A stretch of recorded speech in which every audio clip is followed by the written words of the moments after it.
This morning I'm going to be working on my fall elk hunting buddy 6.5 Creedmoor. This is the American Ruger. This is my first run with this setup. He has a 22-inch barrel with a muzzle brake on the end, and he slapped on a brand new Leopold CDS ZL. That is a 3.5 by 10.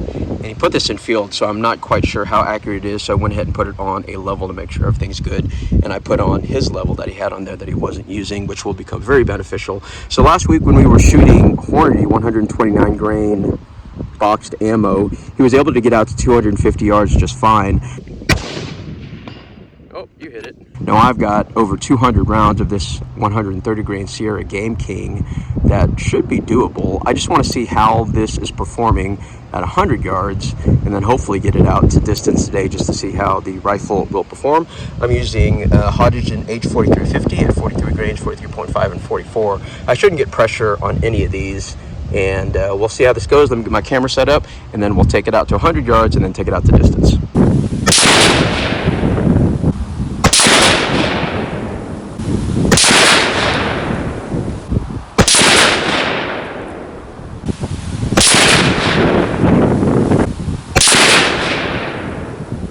This is the first group, this is the second right here, and this is the third. Quick case evaluation, all of them look good. Here are the 43s, 43.5 that I'm going to be using, and then 44. I'm going to guess at 100 yards, that steel is going to blow right out of that target.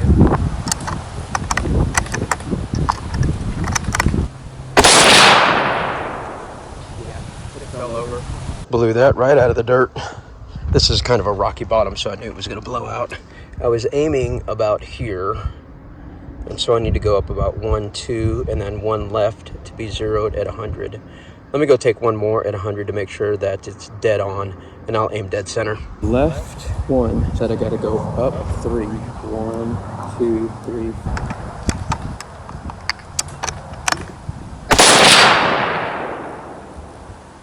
We'll go out to 200 yards now, and I need to create a new dope chart. Ballistic AE, out to 400 yards, 50 yard steps. I'm skipping the 150. And then this is eye stray lock here. And I always split the difference between the two to give me an average.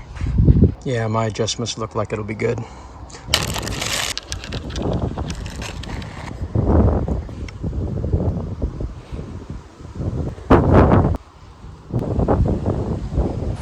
Yards is 1.35. So what that means is go up to 1.25. Hold up just an inch. 1, 2, 3, 4, 2, 5. Go up 2 and then down to 125. That dial up is perfect. Check that out. The windage is off, but it is really windy today. Let's go ahead and move out to 300 yards, and I'll instead of dialing in for the wind, I'm just going to hold off left edge.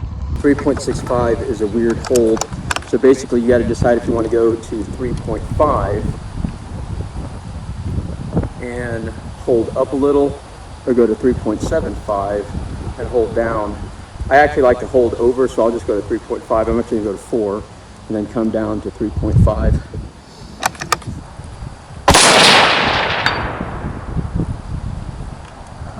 That literally went where I was aiming.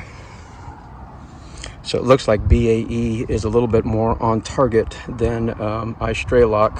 350, I gotta go up to 5.0. We'll try 3 shots. 3, 4, 5.5, and down to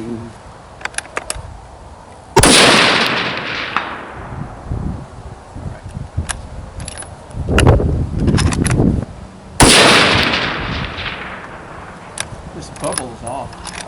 I don't know if that's me.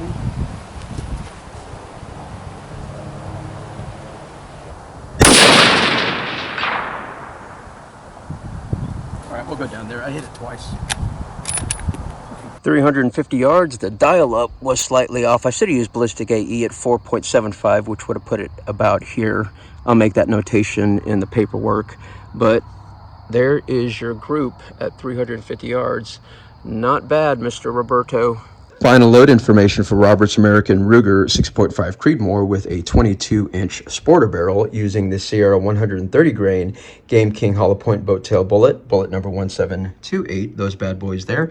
The case is 1.912 inches. The shoulder bump is 1.554 with the internal case volume being 53.5 grains of water. The overall length is 2.630, WLRM primer set at 0.005 depth, Hodgdon H4350 at 43.5 grains. You see what I did there? Isn't that pretty cool? Getting 2850 FPS with an 8 FPS spread. Here are the dial-ups trued out to 350 yards. A shot doesn't need to be taken at 400 yards and then beyond with a 6.0 dial-up. Review on the rifle itself, it's a 6.5 Creedmoor, so they just shoot accurately. They just do. I like the way the bolt runs. This is a really stiff bolt and snap, as you can hear there, which I really like, and it really does send that case flying out. The trigger is crisp. If it were me, I would actually prefer a flat trigger. That's just a preference thing. The only things that I would change is 3 ways. If I was keeping this for myself, here are the 3 things that I would change. Number 1, I would not use this scope mount because, as you can see, it's high up on there. You see that? That should be closer to the barrel there. And so what that's having to do is, when you saw me shooting yesterday, I literally had to put my hand like this and then raise my fingers like that